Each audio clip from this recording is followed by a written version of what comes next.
Good morning, Bulls fans. So, rumors are swirling again as of yesterday.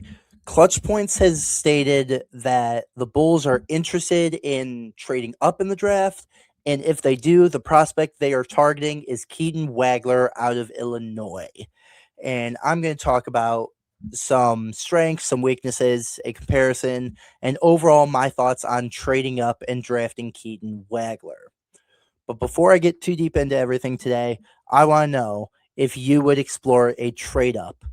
If you would, hit that like and hype button down below and tell me what package you would send to move up. Now, Keaton Wagler is a 19-year-old freshman. He is mostly a shooting guard, has played some minutes at small forward too, I think a few minutes at point guard as well. And like I said, from Illinois, he's 6'6 with a 6'6 wingspan. In 33.9 minutes per game, he averaged 17.9 points, shooting 44.5% from the field, 4.2 assists, 5.1 rebounds, zero point 0.4 blocks, 0.9 steals per game. Overall, really good stats for a freshman. Now, for his strengths, the first one, obviously, his efficiency, 44.5 from the field, 38 from three. And, I mean, doesn't get much better for a freshman. As you know from the percentage, really good three-point shot. Hit them at a decent clip, too. The sample size was pretty good. Got to the line at a good rate. The assist-to-turnover ratio was a 2.38. He averaged 4.2 assists to 1.9 turnovers. So obviously also assists is a big strength. Now, as I always say, with strengths come weaknesses. And in my opinion, I know there are going to be people disagreeing, but me personally, I saw a decent amount of weaknesses in his game. The first being his frame. He has a very thin frame. I don't even have to say what he's listed as. Just looking at him, you can see very thin framed shooting guard. Will definitely need to bulk up to be effective at the next level. He's a decent athlete, but he won't dunk. He's 6'6 with a 36-inch vertical. Did not record a single dunk his entire freshman year. And this third one's where I really think is his biggest glaring weakness. I think his numbers, his scoring, his efficiency, I think they're misleading. I'll say it. I think it's misleading. And my biggest argument for that is if you go look at his tape and you look at the matchups he got, especially in his high scoring outputs, like as we all know, he had either 2 or 3 40-point games. And I'm going to single in and hone in on the Purdue game. I saw the stat somewhere. I think it was at least 20 to 22 of his points that game were on Oscar Clough. And that's really concerning to me. For someone who is being touted as one of the best scorers in this draft and being heralded for his scoring, it's really concerning that, especially for his main scoring game, where everyone's like, oh my God, look at this. He's this freshman and putting up 46 against the number 4 team in the nation. He scored half of them on a 7-foot, 270-ish pound, flat-footed slow center who might not even make the NBA. He might go back and play in the NBL. He might go back to Australia. He might not even play the NBA. It's not looking good for him. I haven't seen many people mocking him in the draft at all. And I haven't heard anything about him getting workouts. If he is, feel free to correct me. I just haven't heard anything, but from what I've seen, he has no NBA buzz.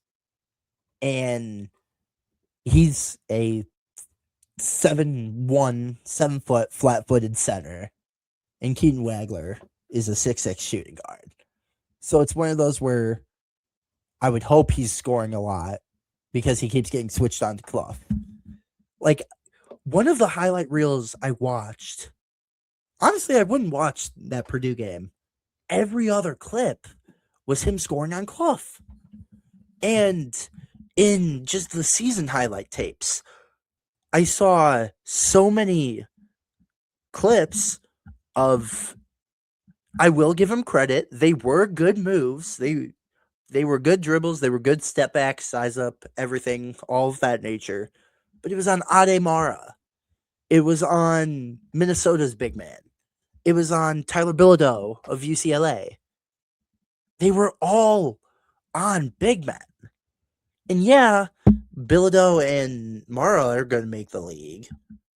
But it's like, I'm not going to sit here and say he's this incredible scorer with all this scoring that's going to translate to the league when the main game people use for him being this natural born scorer, this absolute killer on offense, is against guys like Oscar Clough. Now that's just me.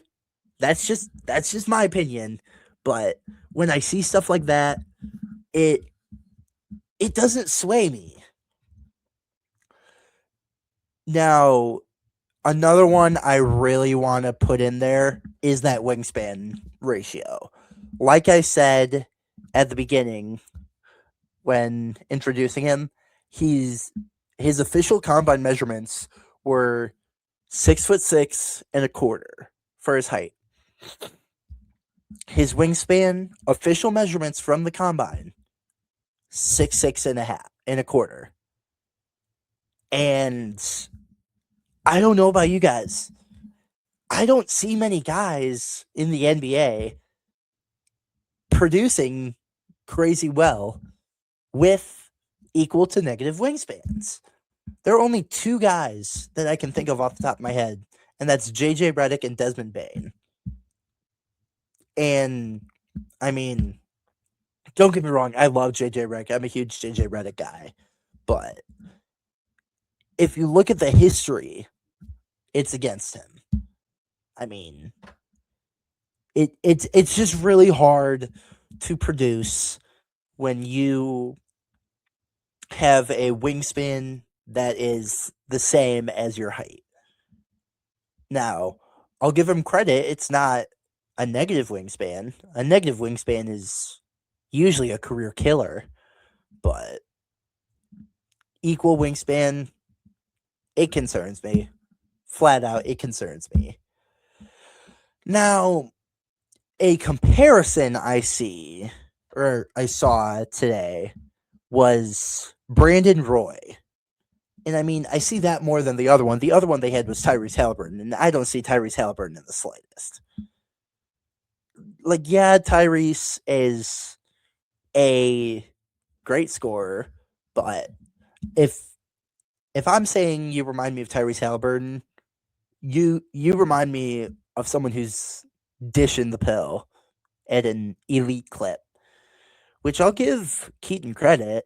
He was passing the ball and making more plays than I initially thought he was. His assist numbers and his assist to turnover ratio were a lot better than I had initially thought before looking deeper into him. But, I mean, I don't see Halliburton in the slightest. Roy, I guess.